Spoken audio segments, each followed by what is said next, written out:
집에 다른 사람 자는 거 불편해요. 제가 사준 집에서 병원 진료 전날 하루만 재워달라 부탁했는데 차갑게 거절하던 며느리. 또 본인 생일에는 명품 가방을 사달라더니 정작 제 칠순에는 요즘 누가 칠순 챙겨요라며 대수롭지 않게 넘겨버리는 게 아니겠어요? 더 충격적인 건 논판 돈을 자기에게 주면 손주를 낳아주겠다는 거였죠.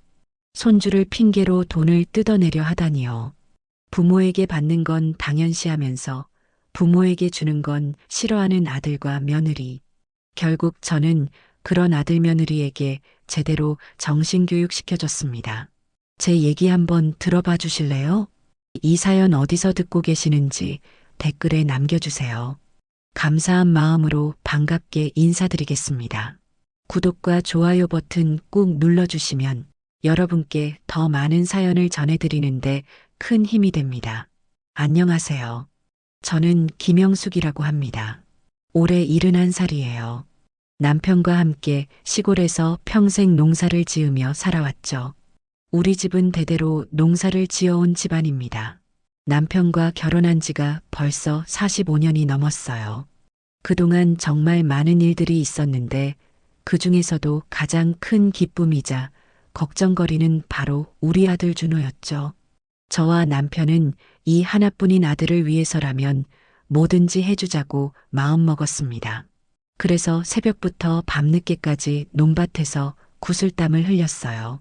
손가락 사이사이 흙이 끼고 등이 끊어질 것 같이 아파도 참았죠. 여윳돈이 생기면 무조건 땅부터 샀어요. 은행에 돈을 넣어두는 것보다는 땅이 훨씬 안전하다고 생각했거든요. 한 평, 두 평씩 늘려가며 논밭을 키워나갔습니다. 그렇게 20여 년을 보내다 보니 어느새 마을에서 손꼽히는 땅 부자가 되어 있었어요. 아들이 서울로 대학을 가고 취직을 하고 그리고 마침내 28살에 결혼을 하겠다고 집에 달려온 여자가 있었죠. 바로 설인이었어요. 34살에 차분하고 예쁜 여자였습니다. 아들이 시골에 내려와 저와 남편 앞에서 조심스럽게 말을 꺼냈어요. 엄마, 아빠, 저 결혼하려고 해요. 설인이랑요. 그 순간 제 가슴이 두근두근 뛰었어요. 드디어 우리 아들이 가정을 꾸리는구나 하는 생각에 눈물이 핑 돌았죠. 남편도 마찬가지였어요. 평소에 감정 표현을 잘 안 하는 사람인데 그날만큼은 눈가가 촉촉해져 있더라고요. 준호야, 정말 잘 됐다. 우리 아들이 드디어 어른이 되는구나. 며느리 될 설인이도 참 고운 아이였어요. 말도 차분하게 잘하고 예의도 바르고요. 처음 인사를 나눌 때 무릎을 꿇고 큰 절을 올리는 모습을 보니 이 아이라면 우리 아들을 잘 받아줄 것 같다는 생각이 들었습니다. 그날 밤부터 계속 남편과 결혼 이야기만 했어요. 아들이 결혼을 한다니 준비할 게 한두 가지가 아니었거든요. 우선 신혼집부터 마련해줘야 했어요. 아들이 서울에서 직장 생활을 하니까 서울에 집을 사줘야 했죠. 그때만 해도 서울 집값이 지금보다는 조금 나았지만 그래도 만만치 않은 돈이었어요. 10억 원짜리 아파트를 점찍 얻었는데 저희가 평생 모은 돈의 반 이상이 들어가는 큰 금액이었죠.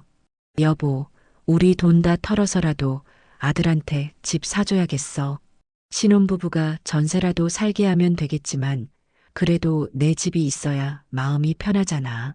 그래, 당연히 사줘야지. 우리가 누구를 위해 이렇게 살았는데 아들 하나 잘 되는 게 소원이었잖아. 그렇게 결정하고 나니 마음이 한결 가벼워졌어요. 아들이 행복하게 살 수 있다면 그것만으로도 충분했거든요. 집만 사주는 게 아니었어요. 혼수까지 모두 준비해줬죠. 냉장고, 세탁기, 에어컨, 침대, 소파까지 신혼집에 필요한 모든 가전제품과 가구들을 새 것으로 장만했습니다. 며느리가 쓸 금부치들도 마련했고요. 주변 사람들이 보기에는 과하다고 했을지도 몰라요. 농사 짓는 시골 사람이 아들 결혼시킨다고 그렇게까지 해야 하냐고요. 사실 저도 잠시 망설인 적이 있어요.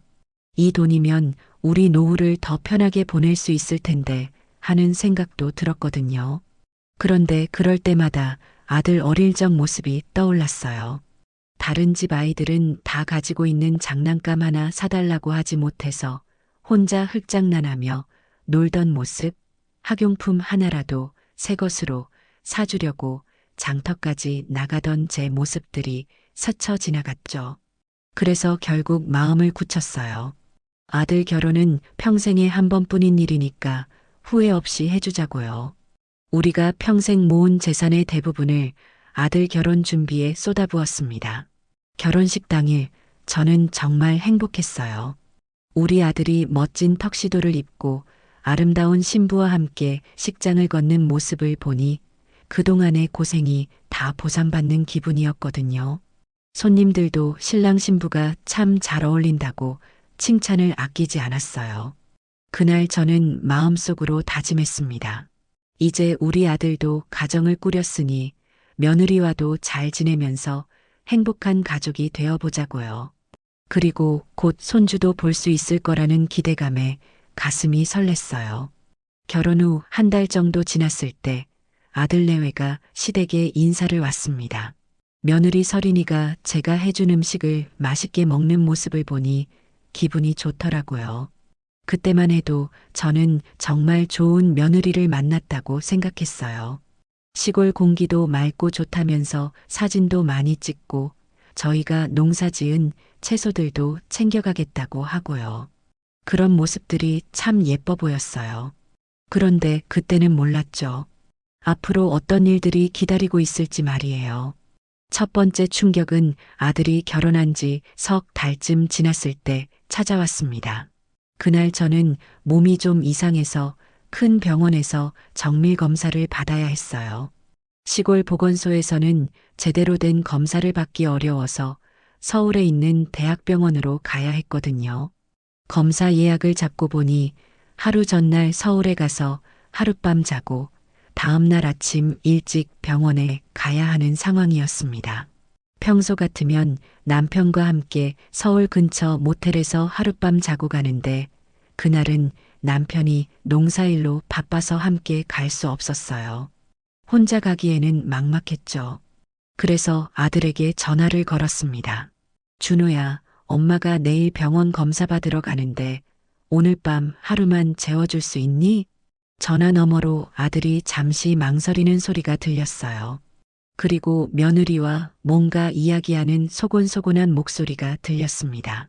몇 초 후 아들이 다시 전화를 받더니 조심스럽게 말했어요. 엄마, 죄송한데요. 서린이가 집에 다른 분이 오셔서 자는 게 좀 불편하대요.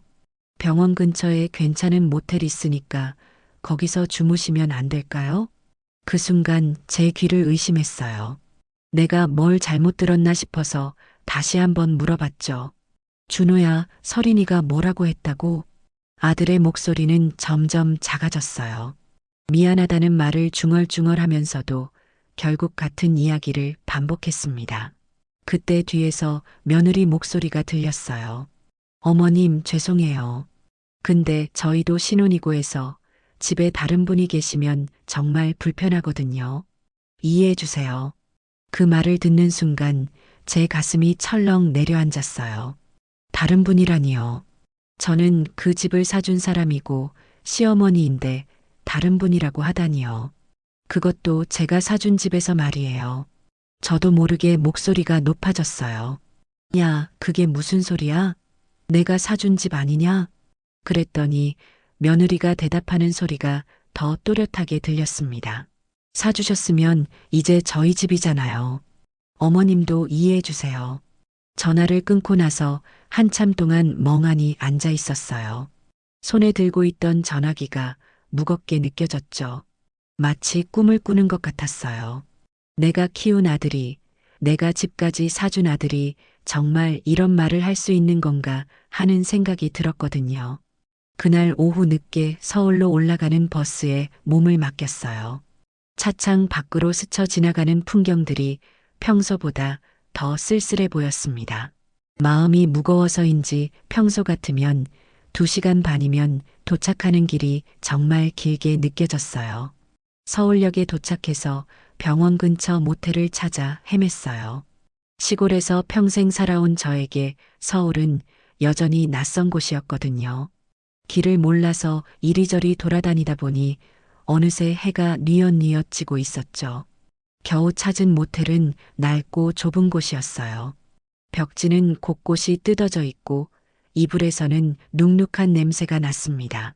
평소 같으면 이런 곳에서 자는 게 불편했을 텐데 그날은 몸보다 마음이 더 아팠어요. 모텔 침대에 누워서 천장을 바라보니 눈물이 핑 돌았어요. 내가 왜 이렇게 서러운 마음으로 혼자 이런 곳에서 자고 있어야 하는 걸까 하는 생각이 들었거든요. 내가 사준 집이 몇 정거장만 지나면 나오는데 말이에요. 그날 밤 잠을 제대로 이루지 못했어요. 아들이 어릴 때 아팠을 때마다 밤새 간병했던 기억들이 자꾸 떠올랐습니다.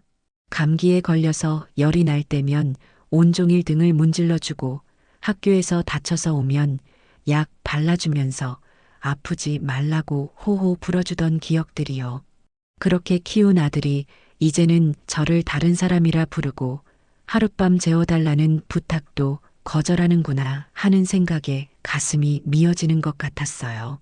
다음 날 아침 일찍 병원에 갔습니다. 검사받는 동안에도 계속 마음이 어수선했어요.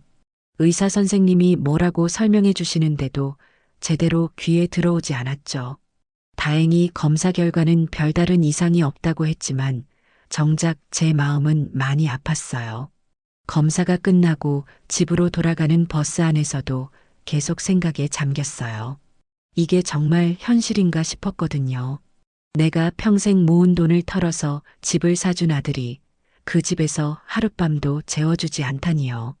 그때까지만 해도 저는 이런 일이 일회성이라고 생각했어요. 며느리가 아직 어려서 그럴 수도 있고 신혼이니까 예민할 수도 있다고 스스로를 달랬죠. 시간이 지나면 나아질 거라고 믿었어요. 집에 도착해서 남편에게 이야기를 했을 때 남편도 믿기 어렵다는 표정이었어요. 그렇게 말했다고? 아들이랑 며느리가? 네, 정말 그랬어요. 저도 아직 믿기지 않아요. 남편은 한참 동안 말이 없더니 며느리가 아직 적응을 못해서 그런 것 같다고 말했어요. 저도 그래야 한다고 생각하고 마음을 다독였죠. 그때는 정말 몰랐어요.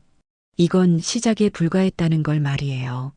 두 번째 충격은 그로부터 한 달 정도 지났을 때 찾아왔습니다. 어느 날 며느리에게서 전화가 왔어요. 목소리가 평소보다 밝고 상냥했어요. 처음에는 안부를 묻더니 이내 본론을 꺼냈습니다. 어머님, 저희 차가 너무 오래돼서 시골까지 내려가기가 힘들어요. 고장도 자주 나고 해서요. 혹시 새 차로 바꿔주실 수 있을까요? 그 말을 듣는 순간 조금 당황스러웠어요. 아들이 타던 차가 그렇게 오래된 차도 아니었거든요. 5년 정도 된 차였는데 아직 충분히 탈만했어요. 그런데 며느리 말로는 시골길이 험해서 그 차로는 오기 어렵다는 거였죠. 제가 잠시 망설이고 있으니까 며느리가 다시 말했어요. 어머님이 사주신 차로 시댁에 자주 내려가서 인사드리고 싶은데 지금 차로는 정말 힘들어요. 새 차가 있으면 더 자주 뵐 수 있을 것 같아요. 그 말을 듣고 마음이 조금 누그러졌어요. 며느리가 시댁에 자주 오고 싶어 한다니 그래도 마음이 있구나 하는 생각이 들었거든요. 그래서 남편과 상의해 보겠다고 했죠. 그날 저녁 남편에게 이야기했을 때 남편도 처음에는 좀 의외라는 표정이었어요. 차를 또 사달라고? 지금 차도 멀쩡한데? 그래도 며느리가 시댁에 자주 오고 싶다고 하니까 좋은 일 아니에요? 우리도 자주 볼 수 있고요. 결국 저희는 새 차를 사주기로 했어요. 5천만 원짜리 중형 세단으로요. 그때만 해도 저는 이 정도 투자는 할 만하다고 생각했어요. 며느리가 우리를 자주 보러 올 수 있다면 말이죠. 차를 인도받던 날 아들과 며느리가 함께 와서 정말 좋아했어요. 며느리는 차 이곳저곳을 살펴보면서 신이 나 보였고 아들도 만족스러워했죠. 그 모습을 보니 저도 기분이 좋았어요. 그런데 그 기분 좋은 마음이 오래가지 못했습니다. 새 차를 인도받고 난 지 2주 정도 지났을 때였어요. 다시 병원 검진을 받으러 서울에 가야 하는 일이 생겼어요. 이번에는 정기 검진이었는데 예약 시간이 오후 늦은 시간이라 당일치기로 다녀올 수 있는 상황이었습니다. 버스로 가면 시간이 애매해서 아들에게 전화를 걸었어요. 준호야, 엄마가 오늘 오후에 병원 가야 하는데 차로 데려다 줄 수 있니? 그런데 아들의 대답은 제 예상과 완전히 달랐어요. 엄마, 죄송한데 오늘은 차가 막혀서 운전하기가 너무 힘들어요. 그냥 버스 타고 가세요. 그 순간 제 머릿속이 하얘졌어요. 새 차를 사달라고 할 때는 시골까지 자주 오겠다고 해놓고 정작 제가 도움이 필요할 때는 차가 막힌다고 거절하다니요. 서울에 사는 사람이 차가 막힌다고 차를 안 쓸 수는 없는 거 아닌가요? 저도 모르게 목소리가 높아졌어요. 야, 그게 무슨 소리야? 차 사달라고 할 때는 언제고 지금은 차가 막힌다고? 그랬더니 아들이 더 버럭 화를 내더라고요. 엄마, 서울이 얼마나 복잡한지 아세요? 차 끌고 나갔다가 사고라도 나면 어떡해요? 전화를 끊고 나서 한참 동안 그 자리에 서 있었어요. 가슴이 답답하고 숨이 막히는 것 같았거든요. 이게 정말 내가 키운 아들이 맞나 하는 생각이 머릿속을 계속 맴돌았어요. 남편도 제 표정을 보더니 무슨 일이냐고 물었어요. 상황을 설명해 드리니 남편도 말을 잃더라고요. 그날 결국 버스를 타고 서울에 갔습니다. 버스 안에서 계속 생각해 봤어요. 내가 뭔가 잘못 생각하고 있는 건 아닌가. 아들 입장에서는 정말로 차 끌고 나가기 어려운 상황이었을 수도 있지 않나 하고요. 병원에서 검진을 받고 돌아오는 길에도 마음이 무거웠어요. 새로 산 차는 분명히 집 앞에 멀쩡히 서 있을 텐데 저는 또 버스를 타고 집으로 돌아가고 있었거든요. 집에 도착했을 때는 이미 해가 뉘엿뉘엿 지고 있었어요. 하루 종일 이동하느라 몸도 피곤했지만 마음이 더 지쳤어요. 남편이 저녁을 차려놓고 기다리고 있었는데 밥맛이 없었어요. 그날 밤 잠자리에 누워서도 계속 생각이 났어요. 차를 사달라고 할 때는 그렇게 간절하게 부탁하더니 정작 제가 필요할 때는 이런 식으로 나오다니요. 이게 정상적인 가족 관계가 맞나 하는 의심이 들기 시작했어요. 새벽까지 잠을 이루지 못했어요. 천장을 바라보면서 아들이 어릴 때부터 지금까지의 일들을 되짚어 봤죠. 내가 뭘 잘못했을까? 아들을 어떻게 키웠길래 이런 일이 생기는 걸까 하는 생각들이 꼬리에 꼬리를 물고 이어졌어요. 남편도 제 옆에서 뒤척이는 소리가 들렸어요. 아마 남편도 잠을 못 이루고 있었나 봐요. 서로 말은 안 했지만 둘 다 같은 생각을 하고 있었을 거예요.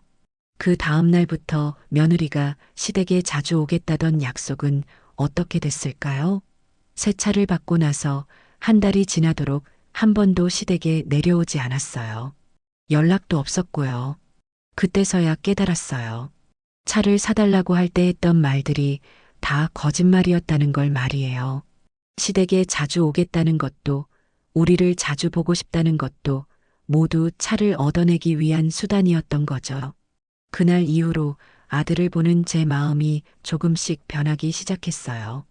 이전까지는 그래도 내 아들이니까 며느리가 시킨 일일 수도 있다고 생각하며 변명을 해줬는데 이제는 그런 생각마저 들지 않았거든요. 이게 내가 평생 정성으로 키운 아들의 진짜 모습인가 하는 배신감이 밀려왔어요. 그리고 앞으로 이런 일들이 또 생길 거라는 불안감도 함께요. 제 예감은 틀리지 않았습니다. 세 번째 충격은 그해 가을, 추수가 끝난 후에 찾아왔어요. 그해 저와 남편은 몸이 많이 안 좋아졌어요. 남편은 허리 디스크가 심해져서 농사일을 제대로 할 수 없는 상태였고, 저도 무릎이 아파서 논밭에 나가기가 힘들었죠. 나이 70을 넘기니까 몸이 예전 같지 않더라고요. 그래서 저희는 논 일부를 파는 것을 고려하기 시작했어요. 평생 모아온 땅이라 마음이 아팠지만 더 이상 농사를 짓기 어려운 상황이었거든요. 그리고 나이가 들수록 현금이 필요한 일들이 늘어나기도 했고요. 어느 날 저녁 아들에게 전화를 걸어서 이런 상황을 설명했어요. 준호야, 아빠 엄마가 이제 나이도 들고 몸도 아파서 농사 짓기가 힘들어졌어. 그래서 논 일부를 팔까 생각하고 있어. 아들은 처음에는 괜찮냐고, 많이 아프냐고 걱정하는 것 같았어요. 그래서 저도 마음이 조금 따뜻해졌죠. 그래도 내 아들이구나 하는 생각이 들었거든요. 그런데 며칠 후 며느리에게서 전화가 왔어요. 목소리가 평소보다 훨씬 진지했어요. 어머님, 논 파신다고 들었어요. 혹시 그 돈으로 뭘 하실 계획이세요? 갑작스러운 질문이라 조금 당황했어요. 사실 특별한 계획이 있었던 건 아니었거든요. 그냥 은행에 넣어두고 필요할 때 쓰려고 했던 정도였죠. 글쎄, 특별한 계획은 없고 은행에 넣어두고 아빠 엄마 용돈으로 쓰려고 해. 그랬더니 며느리가 뜸을 들이더니 이런 말을 하더라고요. 어머님, 그 돈 저희한테 주시면 안 될까요? 어차피 어머님, 아버님 용돈으로 쓰실 거면 저희가 관리해서 매달 드리는 게 어떨까요? 그 말을 듣는 순간 뭔가 이상하다는 생각이 들었어요. 왜 굳이 자기들이 관리를 해야 한다는 건지 이해가 안 갔거든요. 왜 너희가 관리해야 해? 우리가 직접 관리하면 되는데. 그랬더니 며느리가 더 적극적으로 나오더라고요. 어머님, 요즘은 돈 관리도 복잡하고 어르신들이 직접 하시기엔 힘드실 텐데요. 저희가 대신 해드릴게요. 그리고 용돈도 꼬박꼬박 드릴게요. 아직도 뭔가 석연치 않았는데 그때 며느리가 결정적인 말을 했어요. 그리고 어머님, 그 돈 저희한테 주시면 제가 손주 낳아드릴게요. 지금까지 미뤄왔는데 이제 정말 준비해 보려고요. 그 순간 제 머릿속이 하얘졌어요. 손주를 미끼로 돈을 달라는 소리였거든요. 마치 거래를 하자는 것 같았어요. 돈을 주면 손주를 낳아주고 안 주면 안 낳겠다는 식으로 들렸죠. 제가 잠시 말이 없으니까 며느리가 다시 말했어요. 어머님도 손주 보고 싶으시잖아요. 저희도 이제 아이를 가질 계획이에요. 돈 문제만 해결되면 바로 시작할 수 있어요. 그 말을 듣고 나니까 정말 기가 막혔어요. 손주를 갖는 것이 할머니를 위한 일인 것처럼 말하다니요. 그리고 돈을 조건으로 내세우다니요. 저도 모르게 목소리가 높아졌어요. 야, 그게 무슨 소리야? 손주를 나 좋으라고 낳는 거야? 며느리는 잠시 당황하는 것 같더니 곧 진정한 목소리로 다시 말했어요. 어머님, 그런 뜻이 아니에요. 저희도 경제적으로 여유가 있어야 아이를 키울 수 있잖아요. 현실적인 문제를 말씀드린 거예요. 전화를 끊고 나서 한참 동안 멍하니 앉아 있었어요. 이게 정말 현실인가 싶었거든요. 며느리가 손주를 거래 수단으로 사용하다니 그것도 시어머니인 저에게 말이에요. 그날 저녁 남편에게 이 이야기를 했을 때 남편도 놀라더라고요. 뭐라고? 손주를 조건으로? 네, 정말 그랬어요. 돈을 주면 손주를 낳아주겠다고 하더라고요. 남편도 한참 동안 말이 없었어요. 그러더니 한숨을 깊게 쉬면서 말했어요. 이상하네. 손주는 자기들이 원해서 갖는 거 아닌가. 그날 밤 잠자리에서도 계속 생각했어요. 며느리가 말한 것들을 곱씹어 보니 더욱 어이가 없었어요. 돈을 달라고 하면서 마치 자기가 큰 희생을 하는 것처럼 말하다니요. 손주라는 건 부모가 되고 싶어서 갖는 거잖아요. 그런데 그걸 시어머니에게 선물하는 것처럼 포장해서 돈을 요구하다니 정말 말이 안 되는 일이었어요. 그리고 더 가슴 아픈 건 아들이 이런 상황에서 아무 말도 하지 않는다는 거였어요. 분명히 며느리가 이런 이야기를 할 때 옆에 있었을 텐데 말리지도 않고 가만히 있었다는 거죠. 다음 날 아침 마당에 나가서 남편과 함께 앉아 있었어요. 가을 하늘이 참 높고 맑았는데 제 마음은 전혀 맑지 못했어요. 여보, 우리가 아들을 잘못 키운 걸까요? 뭔 소리야? 우리가 얼마나 정성으로 키웠는데. 그럼 왜 이렇게 됐을까요? 예전 우리 아들 같지가 않아요. 남편도 답을 하지 못했어요. 아마 저와 같은 마음이었을 거예요. 우리가 키운 아들이 맞나 하는 의심과 어디서부터 잘못됐을까 하는 후회가 섞인 복잡한 마음 말이에요. 그때까지만 해도 저는 이런 일들이 며느리 혼자 하는 일이라고 생각했어요. 아들은 그냥 며느리 말에 끌려가는 것뿐이라고 믿고 싶었거든요. 우리 아들이 직접 이런 일을 계획하고 실행할 리는 없다고 생각했어요. 그런데 점점 그런 생각도 흔들리기 시작했어요. 아들이 정말로 모르고 있는 거라면 이런 중요한 일을 며느리 혼자 결정해서 실행할 수 있을까요? 분명히 둘이 미리 상의했을 거예요. 그날 이후로 며느리가 몇 번 더 전화를 했어요. 계속 같은 이야기를 반복했죠. 돈을 주면 손주를 낳겠다고. 어차피 나중에 상속받을 돈이니까 미리 주는 게 어떠냐고요. 그런 전화를 받을 때마다 가슴이 답답했어요. 우리가 지금까지 너무 참아왔던 것 같다고 말이에요. 그런데 제가 정말로 마음의 한계를 느꼈던 건 그 일이 있고 나서 한 달 정도 지났을 때였어요. 네 번째 충격이라고 해야 할까요? 그 일은 정말로 제 상식을 완전히 뒤엎어 버렸습니다. 그날은 며느리 생일 2주일 전이었어요. 저는 며느리 생일이 언제인지도 정확히 기억하고 있지 않았는데 갑자기 며느리에게서 전화가 왔어요. 목소리가 평소보다 훨씬 밝고 들뜬 것 같았죠. 어머님, 안녕하세요. 요즘 어떻게 지내세요? 평소 같으면 안부 인사 정도만 하고 끝났을 텐데 그날은 뭔가 달랐어요. 며느리가 이야기를 계속 이어가더라고요. 날씨 이야기, 건강 이야기, 이런저런 일상적인 대화를 좀 길게 했어요. 그래서 저도 오늘은 며느리가 왜 이렇게 다정하게 전화를 했을까 하는 생각이 들었죠. 뭔가 특별한 일이 있나 싶었어요. 그러더니 며느리가 조심스럽게 말을 꺼내기 시작했어요. 어머님, 사실 제가 전화드린 이유가 있어요. 다음 주가 제 생일이거든요. 아, 그래. 생일이구나. 몇 살이 되는 거야? 35이 돼요. 벌써 이렇게 나이가 들었네요. 처음에는 그냥 생일 소식을 알려주는 정도인 줄 알았어요. 그래서 생일 축하한다고 인사를 해주려고 했죠. 그런데 며느리가 이야기를 계속했어요. 어머님, 혹시 생일 선물 하나 사주실 수 있을까요? 제가 예전부터 갖고 싶었던 게 있는데 좀 비싸서 망설이고 있었거든요. 갑작스러운 부탁이라 좀 당황스러웠어요. 며느리가 직접 생일 선물을 사달라고 부탁하다니 이런 일이 있을 수 있나 싶었거든요. 보통은 남편이나 친정 부모가 사주는 거 아닌가요? 뭔데? 뭘 갖고 싶어 해? 명품 가방이요. 제가 좋아하는 브랜드가 있는데 오래전부터 갖고 싶었어요. 이번 생일에 정말 사고 싶어서요. 명품 가방이라는 말을 듣는 순간 조금 부담스러웠어요. 명품이면 분명히 비쌀 텐데 며느리가 얼마나 비싼 걸 원하는지 궁금했거든요. 얼마나 하는데? 그냥 한 400만 원 정도요. 생각보다 많이 비싸지 않아요. 400만 원이 많이 비싸지 않다고요?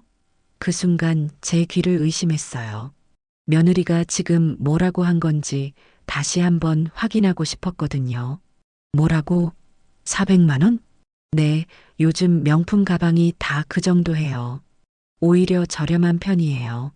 400만 원이 저렴하다고요? 그 돈이면 시골에서는 몇 달 동안 생활할 수 있는 돈이에요. 그런데 가방 하나가 400만 원이라니 정말 이해할 수 없었어요. 제가 잠시 말이 없으니까 며느리가 다시 말했어요. 어머님, 제가 평소에 뭘 사달라고 한 적이 있나요? 이번 생일에만 딱 하나만 사주세요. 정말 간절하게 원하는 거예요. 그 말을 듣고 나니까 좀 마음이 흔들렸어요. 생각해보니 며느리가 평소에 뭘 사달라고 조른 적은 별로 없었거든요. 차를 사달라고 한 것 빼고는 말이에요. 그리고 생일이니까 1년에 한 번뿐인 날이니까 해줄 만하다는 생각도 들었어요. 그래서 결국 알겠다고 했어요. 그럼 생일 선물로 사줄게. 어디서 사면 돼? 정말요?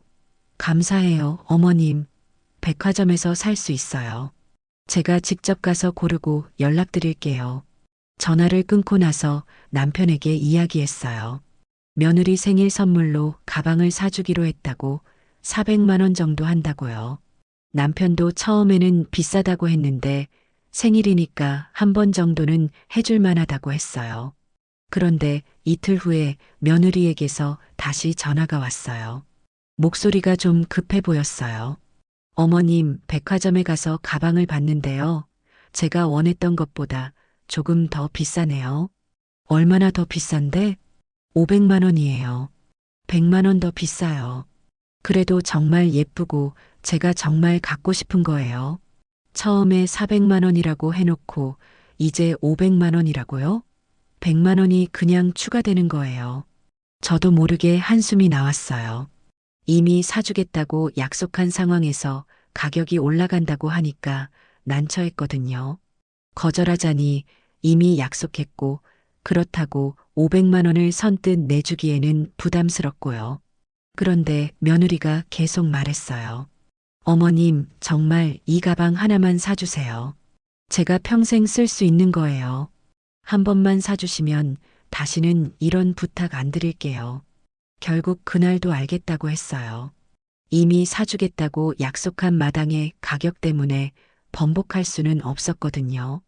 그런데 다음 날 며느리에게서 또 전화가 왔어요. 이번에는 목소리가 좀 다급했어요. 어머님, 죄송한데 지금 당장 계좌로 이체해 주실 수 있을까요? 백화점에서 오늘까지만 할인해 준대요. 놓치면 정가로 사야 해요. 지금 당장? 그렇게 급한 거야? 네, 정말 급해요. 오늘 놓치면 기회가 없어요. 빨리 이체해 주시면 바로 살 수 있어요. 그 말을 듣고 뭔가 이상하다는 생각이 들었어요. 할인이라는 게 그렇게 갑자기 끝나는 건가요? 그리고 왜 이렇게 재촉하는 거죠? 그래도 며느리가 그렇게 간절하게 부탁하니까 거절하기 어려웠어요. 결국 그날 오후에 500만 원을 이체해 줬어요. 이체를 하고 나서 며느리가 바로 전화를 했어요. 어머님, 감사해요. 정말 예쁜 가방 샀어요. 평생 소중히 쓸게요. 그렇게 끝났습니다. 며느리 생일 선물로 500만 원짜리 가방을 사준 거죠. 그때만 해도 저는 이 정도는 할 만하다고 생각했어요. 며느리 생일이고 1년에 한 번뿐인 일이니까요. 그런데 나중에 생각해보니 뭔가 석연치 않았어요. 처음에는 400만 원이라고 하더니 갑자기 500만 원이 되고 그것도 당장 이체해달라고 재촉하고요. 정말로 할인이 있었던 건지 아니면 그냥 빨리 돈을 받고 싶어서 그랬던 건지 의심스러웠어요. 며칠 후 며느리가 가방 사진을 보내왔어요. 정말 예쁜 가방이었어요. 500만 원이나 하는 가방답게 고급스러워 보였죠. 그래도 며느리가 좋아하니까 잘했다고 생각했어요. 그런데 그때는 몰랐어요. 이게 끝이 아니라는 걸 말이에요. 정말로 제 마음을 산산조각 낸 일은 그로부터 한 달 후에 일어났습니다. 바로 제 칠순 생일이었어요. 칠순이라는 건 참 특별한 의미가 있잖아요. 물론 요즘에는 70이 그렇게 대단한 나이는 아니지만 그래도 저에게는 의미 있는 날이었습니다. 생일이 다가오는 한 주 전부터 저는 마음이 설레기 시작했어요.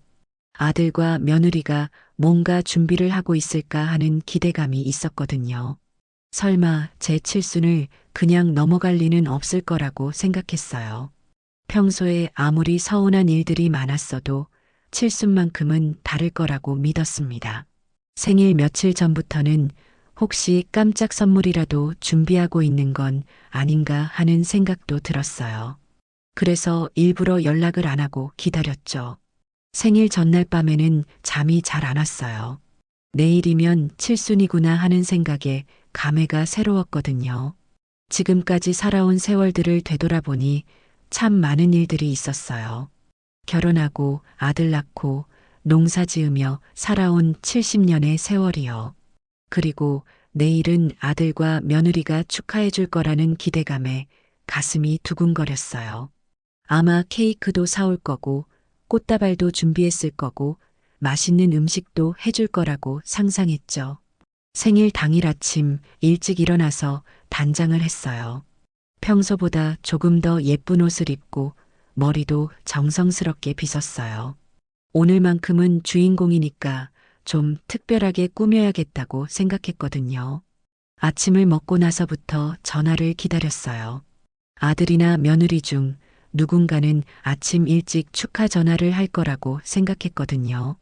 그런데 아침이 지나고 점심시간이 되어도 연락이 없었어요. 점심을 먹으면서도 계속 전화기를 보고 있었어요. 혹시 전화가 고장난 건 아닌가 싶어서 다른 곳에 전화를 걸어보기도 했는데 전화기는 멀쩡했어요. 오후가 되어도 여전히 소식이 없었어요. 그때부터 조금씩 불안해지기 시작했어요. 설마 아들이 제 생일을 까먹은 건 아니겠지 하는 생각이 들었거든요. 오후 3시, 4시가 지나도 연락이 없자 저는 참을 수 없었어요. 결국 제가 먼저 아들에게 전화를 걸었습니다. 준호야, 뭐해? 아, 엄마. 저 지금 집이에요. 무슨 일이세요? 아들 목소리가 평소와 다르지 않았어요. 마치 오늘이 평범한 날인 것처럼 말이에요. 그 순간 가슴이 철렁 내려앉았어요. 준호야, 오늘이 몇 월 며칠인지 알아? 잠시 침묵이 흘렀어요. 그러더니 아들이 작은 목소리로 말했어요. 아, 엄마 생일이네요. 깜빡했어요. 제 칠순을 깜빡했다고요? 그 말을 듣는 순간 눈앞이 캄캄해졌어요.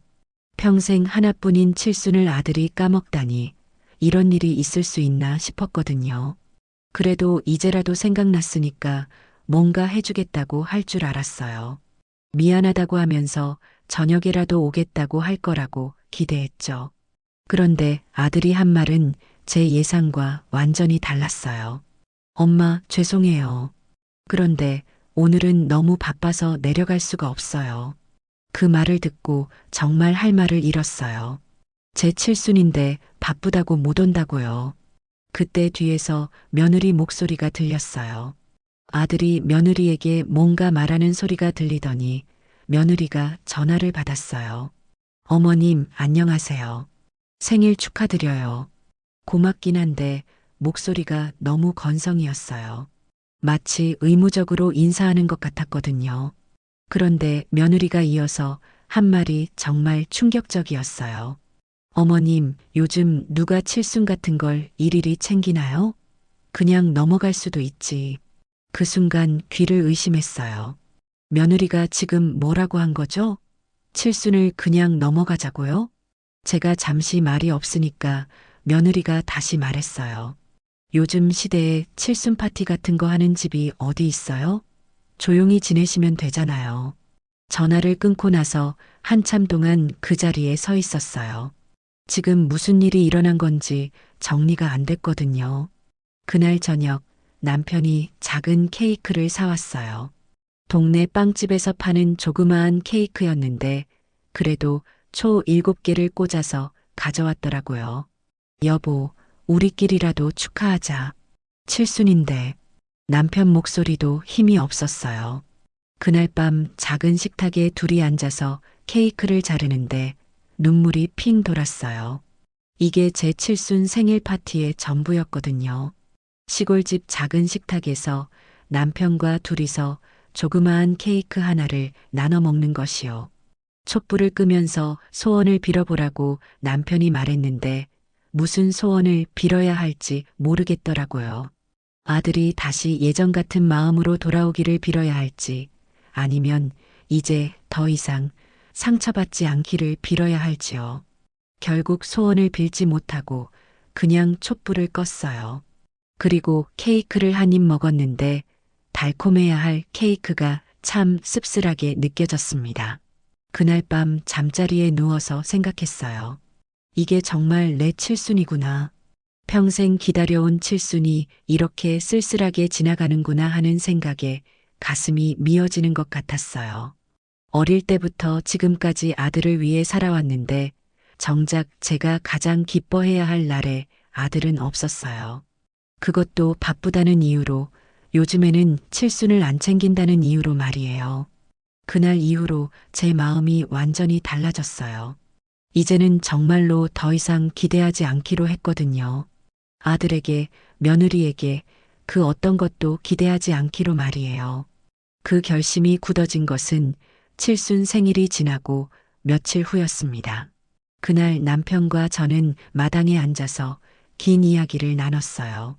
가을바람이 차갑게 불어오고 있었어요. 마당에 떨어진 낙엽들을 바라보면서 남편이 먼저 말을 꺼냈습니다. 여보, 이제 정말 결정을 해야 할 때가 온 것 같아. 남편의 목소리에는 평소보다 단호함이 있었어요. 지금까지 참고 견뎌왔지만 이제는 더 이상 참을 수 없다는 마음이 담겨 있었죠. 저도 남편과 같은 마음이었어요. 칠순 생일을 그렇게 무시당하고 나니 정말로 마음의 끈이 완전히 끊어진 기분이었거든요.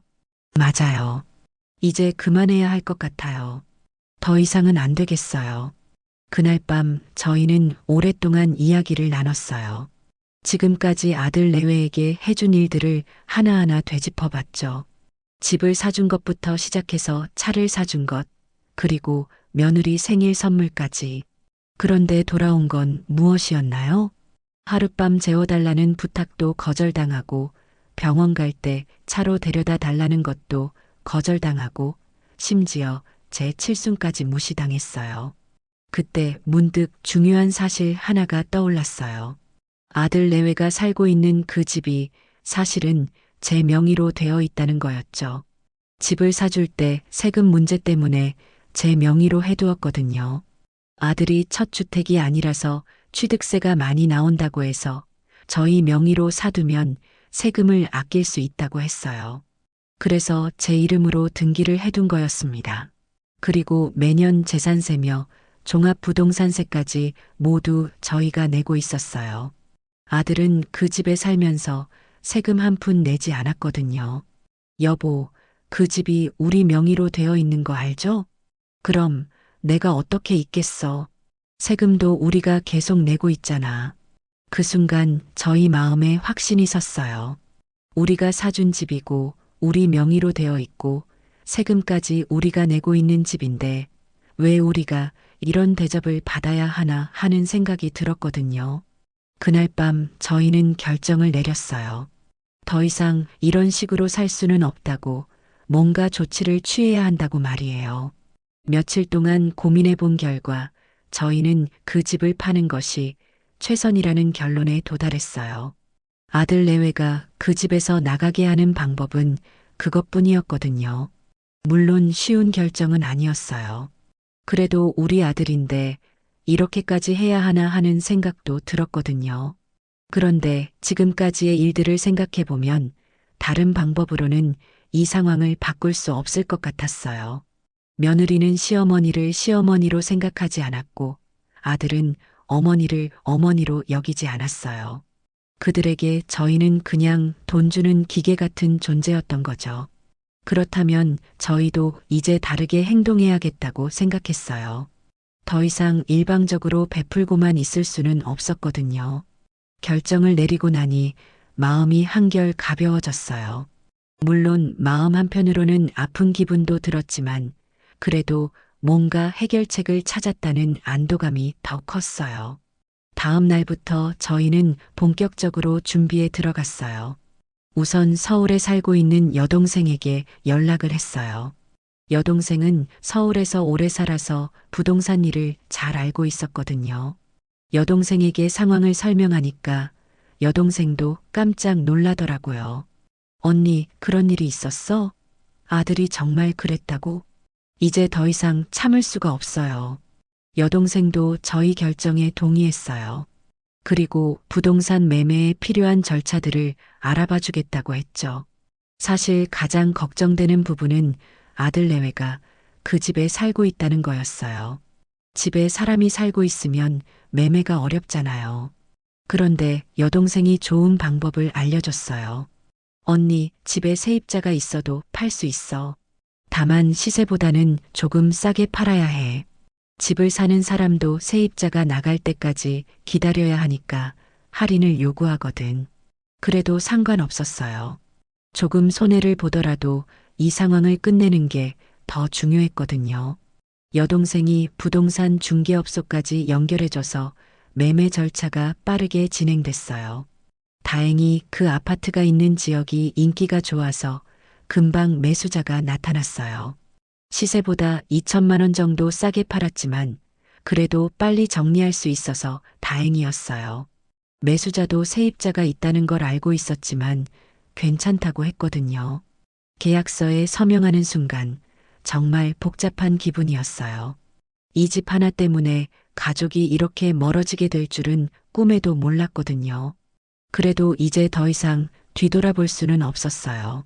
저희도 존중받으며 살 권리가 있었으니까요. 집 매매 계약이 성사된 건 그로부터 일주일 후였습니다. 생각보다 모든 일이 빠르게 진행됐어요. 여동생이 정말 큰 도움이 됐어요. 서울에서 오래 살면서 부동산 일에 경험이 많았거든요. 중개업소 사장님도 여동생이 소개해준 분이라 믿을만 했고요. 매매 과정에서 가장 걱정됐던 부분은 역시 아들 내외가 그 집에 살고 있다는 점이었어요. 보통은 집을 팔려면 빈 집으로 만들어야 하는데 저희는 그럴 수가 없는 상황이었거든요. 중개업소에서도 처음에는 어려울 거라고 했어요. 세입자가 있는 집은 매수자를 찾기가 쉽지 않다고요. 그런데 다행히 그 지역이 워낙 인기가 좋은 곳이라서 조건을 맞춰주면 사겠다는 분이 나타났습니다. 매수자는 40대 중반의 남성분이었는데 투자 목적으로 집을 사려고 하셨어요. 세입자가 있어도 상관없다고 하시더라고요.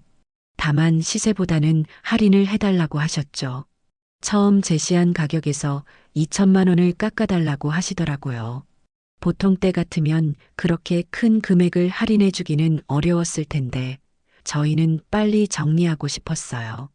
여동생도 그 정도면 합리적인 수준이라고 조언해 줬어요. 언니 세입자 있는 집이니까 이 정도 할인은 감수해야 해. 그리고 빨리 정리하는 게 더 중요하잖아. 맞는 말이었어요. 조금 손해를 보더라도 이 복잡한 상황을 빨리 끝내는 게 우선이었거든요. 계약서에 서명하는 날, 저는 정말 복잡한 마음이었어요. 아들을 위해 사준 집을 이제 제가 직접 팔고 있다니 세상 일이 참 아이러니하다는 생각이 들었어요. 계약서에 도장을 찍는 순간 가슴이 뭉클했어요. 이제 정말로 돌이킬 수 없는 길을 가고 있다는 걸 실감했거든요. 매수자분이 계약금을 지불하고 나서 중개업소 사장님이 말씀하시더라고요.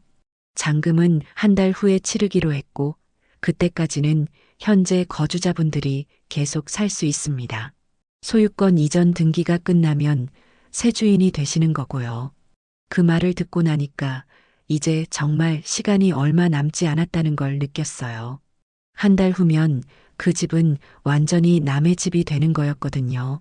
집으로 돌아가는 길에 여동생이 함께 따라왔어요. 오랜만에 시골집도 구경하고 싶다고 하면서요. 그리고 저희가 내린 결정이 옳다고 다시 한번 확신을 주었어요. 언니 잘한 거야. 언니가 너무 많이 참았어. 이제 좀 당당하게 살아. 여동생의 말을 듣고 나니까 마음이 조금 가벼워졌어요. 제가 너무 이기적인 건 아닌가 하는 걱정도 있었는데 여동생이 지지해 주니까 용기가 났거든요. 그날 저녁 남편과 함께 앉아서 이야기를 나눴어요. 이제 한 달 후면 모든 게 정리된다고 그때까지는 아들 내외에게 아무 말도 하지 말자고 했어요. 갑자기 말하면 괜한 소동만 일어날 것 같았거든요. 잔금까지 모두 치르고 소유권 이전이 완전히 끝난 다음에 통보하는 게 좋겠다고 생각했어요. 한 달이라는 시간이 참 이상하게 느껴졌어요.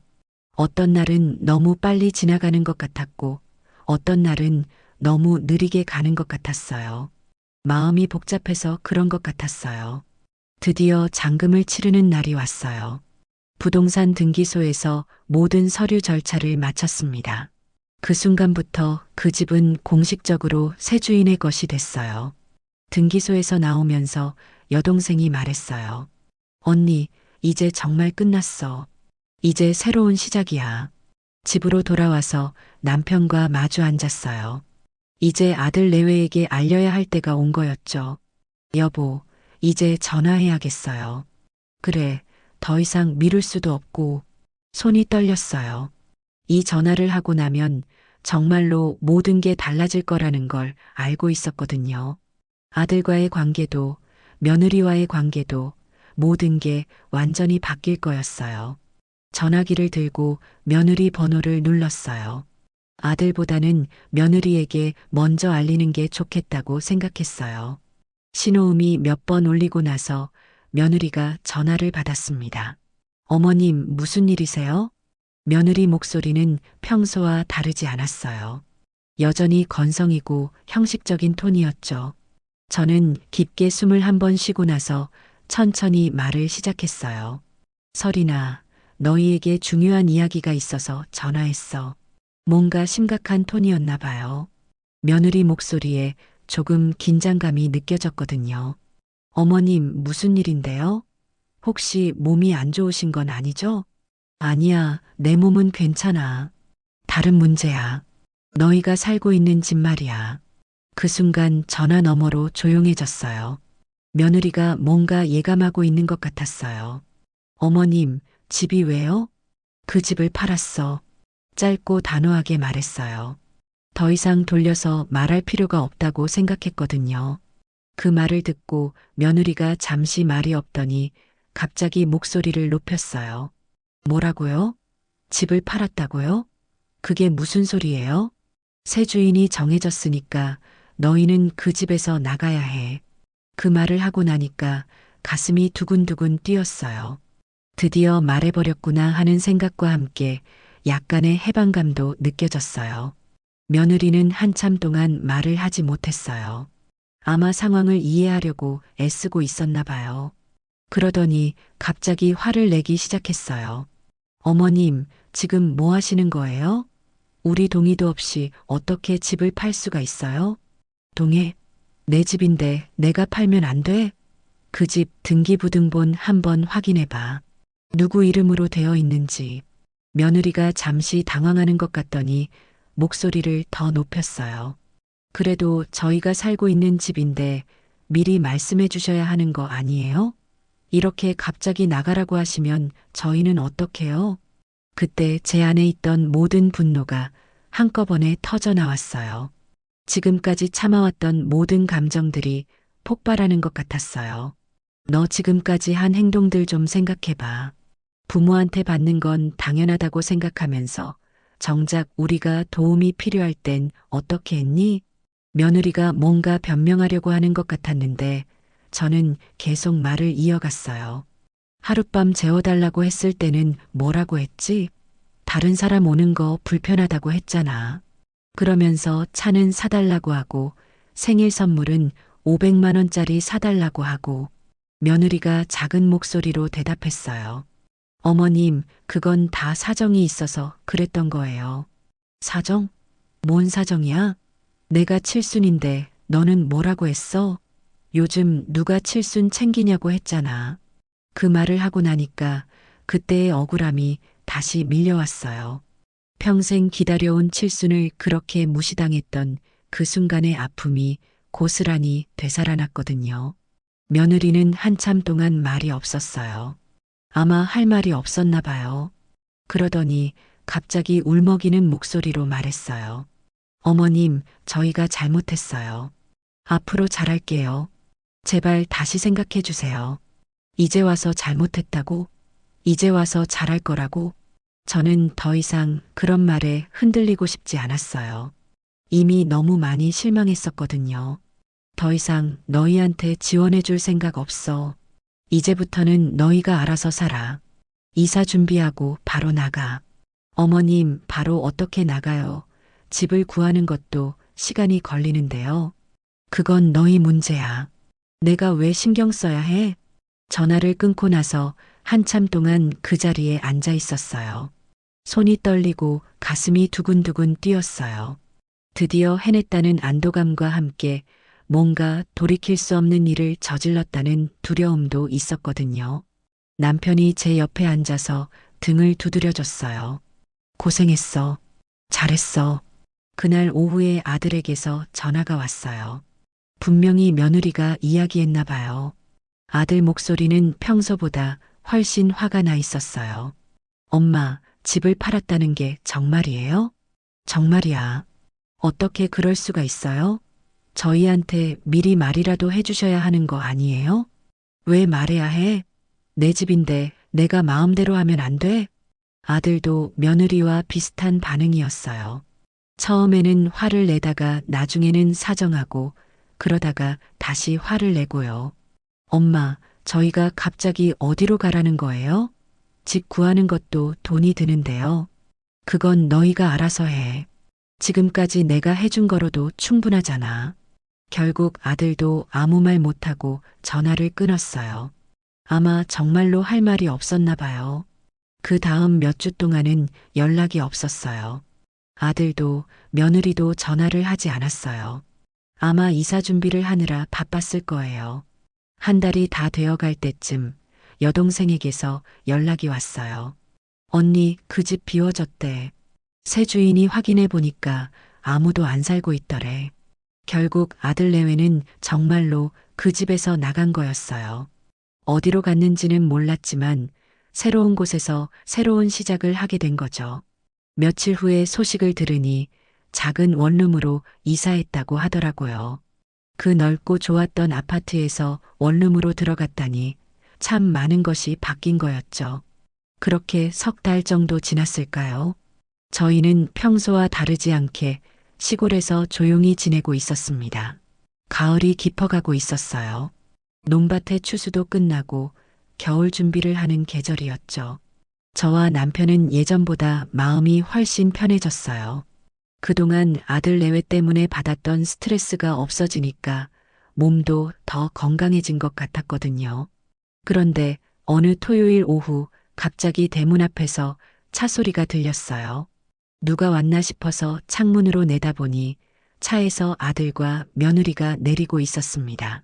몇 달 만에 보는 아들의 모습은 많이 달라져 있었어요. 살도 빠지고 얼굴도 많이 상해 보였어요. 며느리도 마찬가지였고요. 예전에 명품 가방을 들고 다니던 그 며느리의 모습은 어디에도 없었어요. 둘 다 초라한 모습으로 대문 앞에 서서 망설이고 있더라고요. 들어와야 할지 말아야 할지 고민하는 것 같았어요. 저는 남편과 함께 마당으로 나갔어요. 아들과 며느리를 마주보는 게 몇 달 만이었는데 뭔가 어색한 기분이었어요. 아들이 먼저 말을 꺼냈어요. 목소리가 평소보다 많이 작았어요. 엄마, 아빠, 안녕하세요. 그리고 갑자기 아들이 무릎을 꿇더라고요. 마당 한가운데에서 말이에요. 며느리도 그 옆에 무릎을 꿇었고요. 그 모습을 보는 순간 가슴이 철렁했어요. 엄마, 저희가 정말 잘못했어요. 지금까지 어머니, 아버지께 너무 죄송한 일을 많이 했습니다. 아들이 고개를 숙이면서 말하는데 목소리가 떨리고 있었어요. 며느리도 옆에서 눈물을 흘리고 있었고요. 저도 모르게 마음이 흔들렸어요. 그래도 내 아들인데 이렇게 무릎 꿇고 있는 모습을 보니까 마음이 아프더라고요. 며느리가 떨리는 목소리로 말했어요. 어머님, 아버님, 정말 죄송해요. 저희가 너무 철없었어요. 정말 달라질 테니까 제발 한 번만 용서해 주세요. 그 말을 듣고 있는데 지금까지의 일들이 주마등처럼 지나갔어요. 집에서 하룻밤 재워달라는 것도 거절하고 차 사달라고 해놓고는 병원 갈 때는 안 태워주고 손주를 조건으로 돈을 달라고 하고 제 칠순도 무시하고 그런 기억들이 떠오르니까 다시 마음이 딱딱해졌어요. 몇 달 고생했다고 해서 그 모든 일들이 사라지는 건 아니었거든요. 아들이 계속 말했어요. 엄마, 저희가 원룸에서 살면서 정말 많은 걸 깨달았어요. 그동안 얼마나 철없이 살았는지, 부모님께 얼마나 큰 상처를 드렸는지 알겠어요. 며느리도 고개를 숙이면서 말했어요. 어머님, 저도 정말 후회하고 있어요. 어머님이 얼마나 힘드셨을지 이제야 알겠어요. 앞으로는 정말 달라지겠어요. 저는 한참 동안 그들을 내려다보고 있었어요. 마음 한편으로는 안쓰럽기도 했지만 다른 한편으로는 여전히 믿기지 않았어요. 정말로 달라질 수 있을까 하는 의심이 들었거든요. 얼마나 그 자리에 무릎 꿇고 있었을까요? 10분 정도 지났을 때 저는 천천히 입을 열었어요. 일어나. 둘이 조심스럽게 일어났어요. 그런데 여전히 고개는 숙이고 있었어요. 저는 냉정한 목소리로 말했어요. 너희가 지금까지 한 일들을 생각해보면 쉽게 믿을 수가 없어. 정말 달라졌는지 너희 하는 거 봐서 도와줄지 말지 결정하겠어. 아들이 간절한 목소리로 대답했어요. 네, 엄마. 저희가 행동으로 보여드릴게요. 정말 달라졌다는 걸 증명해 드릴게요. 그날 아들과 며느리는 오래 있지 않고 돌아갔어요. 떠나기 전에 다시 한번 깊게 인사를 하고 갔죠. 그들이 떠나고 나서 남편과 이야기를 나눴어요. 여보, 어떻게 생각해요? 글쎄, 일단 지켜봐야겠어. 정말 달라졌는지 말이야. 저도 같은 마음이었어요. 한번 실망했던 마음이 쉽게 돌아오지는 않았거든요. 그들이 정말로 변했는지는 시간이 지나봐야 알 수 있는 일이었어요. 그리고 그 답은 생각보다 빨리 나타나기 시작했습니다. 그들이 무릎 꿇고 사과하고 간 지 일주일 정도 지났을 때 며느리에게서 전화가 왔어요. 목소리가 예전과는 완전히 달랐어요. 조심스럽고 겸손한 톤이었죠. 어머님, 안녕하세요. 혹시 시간 괜찮으시면 잠깐 말씀드릴 게 있어서요. 처음에는 또 뭔가 부탁하려는 건 아닌가 싶어서 조금 경계했어요. 그런데 며느리가 한 말은 제 예상과 완전히 달랐습니다. 어머님, 저 이번 주부터 아르바이트를 시작했어요. 편의점에서 야간 근무를 하고 있어요. 그 말을 듣는 순간 조금 놀랐어요. 며느리가 아르바이트를 한다고요? 예전에는 일하는 걸 정말 싫어했는데 말이에요. 그래, 힘들지 않아? 힘들긴 해요. 근데 이제 저희가 스스로 벌어서 살아야 한다는 걸 알겠어요. 그동안 너무 의존하며 살았던 것 같아요. 며느리 목소리에서 진정성이 느껴졌어요. 예전에 그 건성이고 당연하다는 듯한 톤과는 완전히 달랐거든요. 며칠 후에는 아들에게서도 연락이 왔어요. 엄마, 저희가 이번 주말에 내려가도 될까요? 농사일 도와드리고 싶어서요. 아들이 언제 농사일에 관심을 보인 적이 있었나 싶었어요. 그래도 마음이 있다니 나쁘지 않다고 생각했죠. 그래, 와도 돼. 근데 힘들 텐데 괜찮겠어? 괜찮아요, 엄마. 저희가 해야 할 일이에요. 그 주말 정말로 아들과 며느리가 시골로 내려왔어요. 예전에 새 차를 타고 오던 모습과는 달리 이번에는 낡은 중고차를 타고 왔더라고요. 예전에는 빈손으로 와서 이것저것 싸가지고 갔는데 이번에는 조그마한 선물을 가져왔어요. 어머님, 이거 저희가 직접 만든 반찬이에요. 서툴지만 정성껏 했어요. 며느리가 조심스럽게 건네준 반찬통을 받아들면서 정말 놀랐어요. 며느리가 반찬을 만들어 왔다고요? 예전에는 반찬을 만들어 보내달라고 했던 그 며느리가 말이에요. 반찬 맛을 보니까 서툰 솜씨였지만 정성이 느껴졌어요. 간도 조금 맞지 않고 모양도 예쁘지 않았지만 그래도 직접 만들었다는 마음이 전해졌거든요. 그날 며느리는 정말로 농사일을 도왔어요. 땀을 뻘뻘 흘리면서 풀도 뽑고 무거운 것도 나르고요. 예전에 그 곱게만 자란 며느리 모습과는 완전히 달랐어요. 어머님, 이렇게 하는 게 맞나요? 며느리가 서투른 손길로 채소를 다듬으면서 물어보는 모습이 어색하면서도 기특했어요. 정말로 배우려고 하는 마음이 보였거든요. 아들도 마찬가지였어요. 예전에는 시골 일이라고 하면 피하기 바빴는데 이번에는 정말 열심히 도왔어요. 손이 거칠어지고 옷이 더러워져도 불평 한마디 없이 했어요. 그날 저녁 온 가족이 함께 밥을 먹었어요. 며느리가 만든 서툰 반찬들과 제가 해준 음식들이 함께 차려진 식탁이었죠. 오랜만에 가족이 함께하는 식사였어요. 식사를 하면서 며느리가 조심스럽게 말했어요. 어머님, 저 요리 배우고 있어요. 인터넷으로 보면서 하나씩 따라 해보고 있어요. 아직 서툴지만 계속 연습할게요. 그 말을 듣고 마음이 조금 누그러졌어요. 정말로 변하려고 노력하고 있구나 하는 생각이 들었거든요. 아들도 말했어요. 엄마, 저희가 그동안 정말 철없이 살았어요. 이제 조금씩 알아가고 있어요. 어른이 되는 게 얼마나 힘든 일인지 말이에요. 그날 밤 아들과 며느리는 예전처럼 서울로 돌아가지 않고 하룻밤 묵고 갔어요.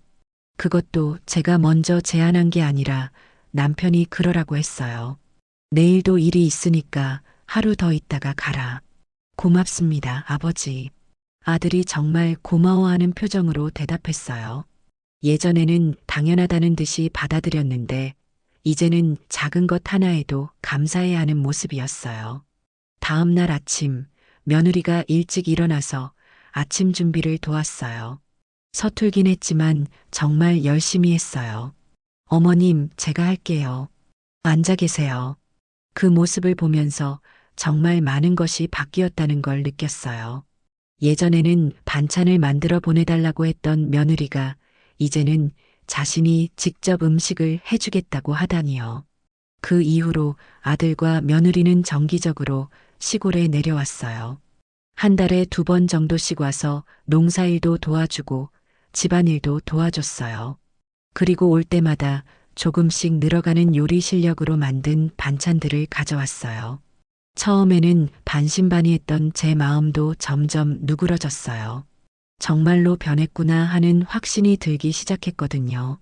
어느 날 며느리가 말했어요. 어머님, 저 이제 정말 알겠어요. 그동안 제가 얼마나 버릇없이 굴었는지요. 어머님이 저를 딸처럼 생각해 주셨는데 저는 그 마음을 몰랐어요. 그 말을 듣고 눈물이 핑 돌았어요. 드디어 며느리가 제 마음을 이해해 주는구나 하는 생각이 들었거든요.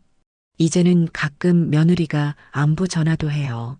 뭔가 부탁하려고 하는 전화가 아니라 정말로 안부를 묻는 전화예요. 어머님, 요즘 어떻게 지내세요? 몸은 괜찮으세요? 그런 전화를 받을 때마다 마음이 따뜻해져요. 이게 정말 가족다운 모습이구나 하는 생각이 들거든요. 아들도 많이 달라졌어요. 예전에는 돈이 필요할 때만 연락했는데 이제는 정말로 저희 걱정을 해주는 마음이 느껴져요. 지금 생각해보면 그때 그 집을 판 결정이 정말 잘한 일이었던 것 같아요. 그 일이 없었다면 아들과 며느리가 이렇게 변할 수 있었을까 싶어요.